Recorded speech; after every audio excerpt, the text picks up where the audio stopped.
নমস্কার বন্ধুরা, আমাদের ইউটিউব চ্যানেলে আপনাদের অনেক অনেক স্বাগতম। তো চলুন বন্ধুরা শুরু করা যাক।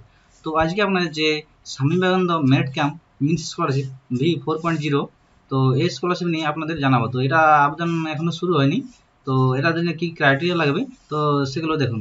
তো এখানে দেখুন যে টোটাল ফ্রেশ অ্যাপ্লিকেশন এখানে যে অ্যাপ্লাইড হয়েছে সেগুলো দেখা যাচ্ছে।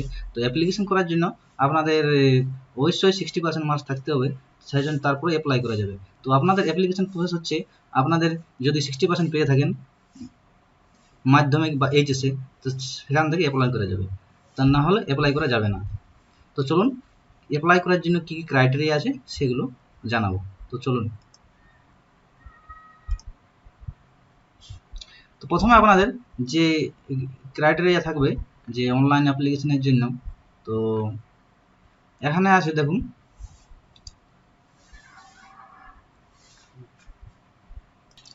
এখানে আপনারা এসসি, এসটি, ওবিসি, জেনারেল আপনারা সবাই আবেদন করতে পারেন।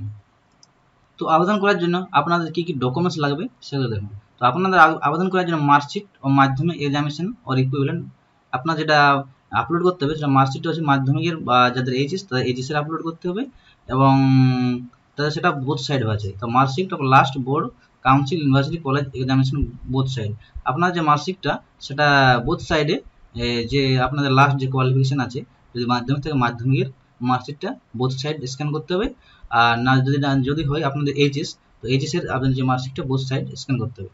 স্ক্যান করার পর আপনার যে অ্যাডমিশন রিসিপ্ট, আপনারা যে কলেজে বা স্কুলে যেখানে অ্যাডমিশন হয়েছেন, তো সেই অ্যাডমিশন রিসিপ্টটা আপনাদের স্ক্যান করতে হবে। তারপর আপনারা দেখুন income certificate of family not for applicable Kanyashree যারা আছে তাদের জন্য ইনকাম সার্টিফিকেট লাগবে না। ইনকাম সার্টিফিকেট আপনাদের যে জয়েন্ট বিডিও বা জয়েন্ট বিডিও ব্লক থেকে পেয়ে যাবেন, সেই ইনকাম সার্টিফিকেটটি আপলোড করতে হবে।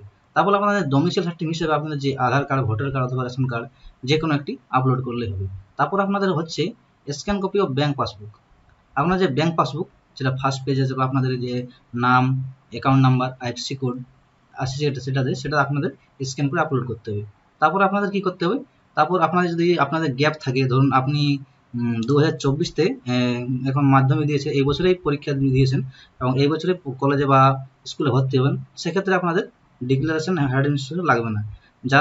যারা যদি 2023-এ পাস করেছে এবং 23-এ তারা অ্যাডমিশন হয়নি, তারা 24-এ অ্যাডমিশন হবে, তাদের জন্য ডিক্লারেশন লাগবে হায়ার ইনস্টিটিউশন থেকে। সেটার জন্য আলাদা একটা ফরম্যাট পাওয়া যাবে, সেই ফরম্যাট থেকে আপনাদের আপলোড করতে হবে, ওটার জন্য আলাদা ডিক্লারেশন ফর্ম লাগবে। তারপর আপনাদের যে আপনাদের যে 2024-এর অ্যাপ্লিকেশন, সেটা মোটামুটি সেপ্টেম্বর অক্টোবরে অ্যাপ্লাই শুরু হবে, এবং চ্যানেলটি অবশ্যই সাবস্ক্রাইব করে রাখবেন, কারণ এই নোটিফিকেশন বা বেল আইকন অন করে রাখবেন, অবশ্যই আপনারা সেই নোটিফিকেশন পেয়ে যাবেন। অবশ্যই চ্যানেলটি সাবস্ক্রাইব করুন। ধন্যবাদ।